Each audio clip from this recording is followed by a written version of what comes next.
Hello everybody and welcome to a crap guide to Magic the Gathering guilds. This will not replace the crap guide anime, as I know you guys like that segment, but this is just a small interrupt in the middle of the stream of consciousness that is my YouTube channel. Now, today we're going to be looking at the two-color guilds that center around the city of Ravnica in the lore of Magic the Gathering, and more specifically, what kind of people you'll be playing against if you ever enter a tournament. Blue and Red. The Sorcerer. You love playing Magic. You either recently started playing or recently realized there was a good combo in Blue and Red in this set. On the other hand, you may just be a dick that wants to stop your opponent from doing anything while burning them to death in an infinite furnace of burn spells. On the other hand, you may be a criminal mastermind that has been planning their demise all along. Blue and Green, Simic. The Mad Scientist. So you want to play as a little ramp? Use science to make your creatures bigger, and then step on your opponents. Otherwise, you just want big creatures and the ability to stop your opponent from doing anything to stop them. Blue and White, Azorius. The Law. All you want to do is tell people no. All the time, without mercy. Stop everything your opponent does with counters and either run them over with an army or play the long game, piss them off, and mill them out of their deck. This kind of a deck will not make you any friends and will most likely make you a lot of enemies. But hey, who's really playing Magic to make new friends anyways, am I right? Blue and Black, Dimir. The Thief. Whatever your opponent has, you want it, and if you can't have it, then neither can they! People who run this guild will either steal everything from you or send it to the graveyard. And then they'll steal it from the afterlife by bringing it back from your own graveyard. All your base are belong to us.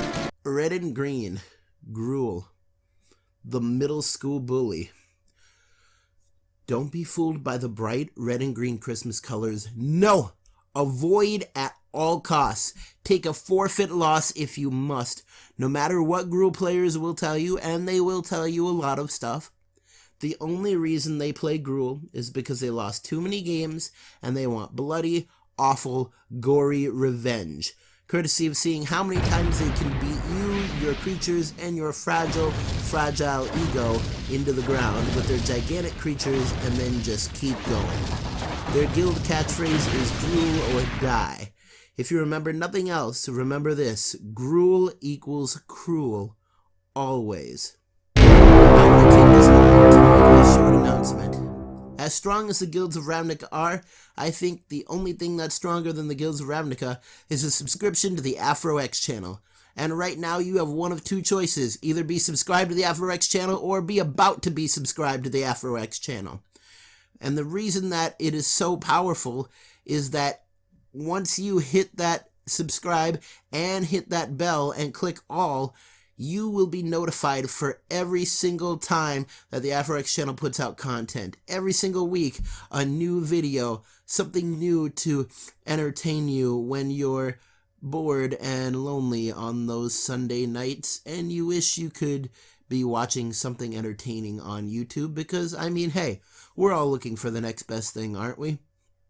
And as good as Magic the Gathering is, the next best thing is definitely the Afro channel. So, subscribe today, do not delay. And here we go, jumping right back into the fray. Red and White, Boros, the Soldier.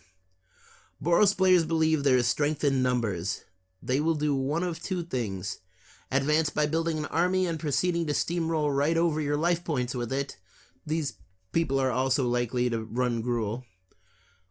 Or they will false retreat. Build a wall of soldiers with either high defense or use their 1/1s as cannon fodder, and then proceed to steamroll right over you once you have nothing left to hit them with. A cannon fodder Boros deck will 99% of the time include goblins, because that's what goblins are designed for, to get run over.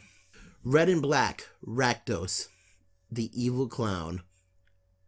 Rakdos players are either teens still in their emo phase, or they're people who aren't intimidating in the least but want to appear as such.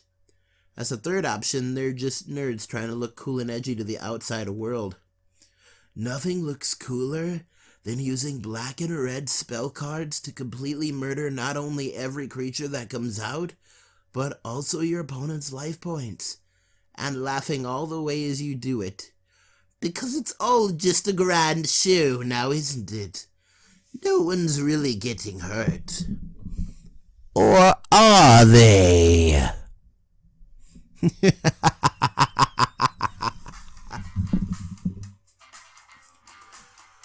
Green and white, Selesnya, the high society of the forest. People who play Selesnya think that they rule the world and everyone should just get used to it. But the truth is they're stealing strategy from everyone else, even though they claim to hate outsiders. They are masters of destroying artifacts and enchantments because nature always grows back. They'll either run you over with big plants or small soldiers, but either way, they'll run you over. And thanks to their rather annoying ability to continue to gain life, eventually you'll realize they're waiting to see the despair in your eyes at the moment you know there's no possible way you could take down that many life points. Green and black, Golgari. Just gross. The dark side of the forest. No one really plays this guild because there's not a lot of strategy to it, but it's mostly associated with swarms of really gross bugs, horribly gross monsters, and just bog beasts, and bringing any of those three back from the dead. And finally, white and black, Orzhov, the Dark Priest. You would never think that in nature white and black would work together, but surprisingly they do. Now, Orzhov is made up of two types of people. Those with a Machiavellian complex that believe that if they gain, you should lose, and that all debts must be paid, even at the cost of your immortal soul. And those who have lost too many games and want earth-shattering, brain-rending revenge, courtesy of complete board wipes and exiling all of your creatures. This has been a crap guide to Magic the Gathering guilds. Now get out there and lose! I would just like to make a short announcement at the end of this video.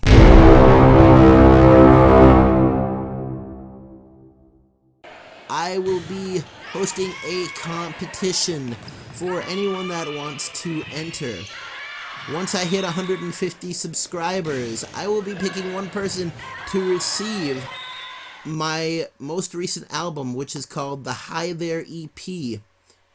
And I will be just giving it to this person, picking a random guy.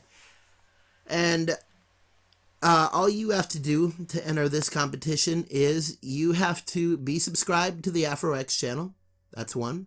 You have to leave a like on the video, and you have to leave a comment in the description with something pertaining to the video.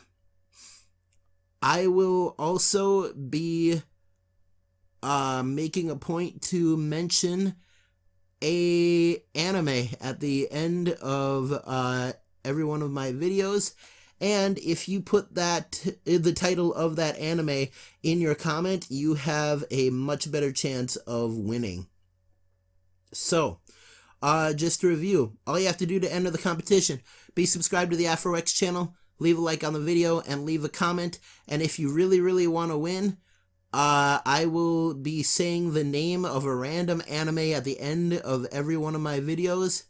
And if I don't, just say no anime in the comment. And if you do, then I will be looking at you for people who I will pick. And the winner, once I hit 150 subscribers, keep in mind, will be receiving the Hi There EP, which is the first album of music that I ever did.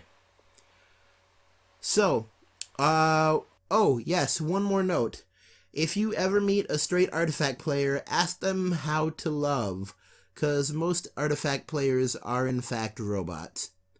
Please like, comment, and subscribe. Keep YouTubing YouTubers, don't fight the fro, and always remember to stay legendary. Mirai Nikki.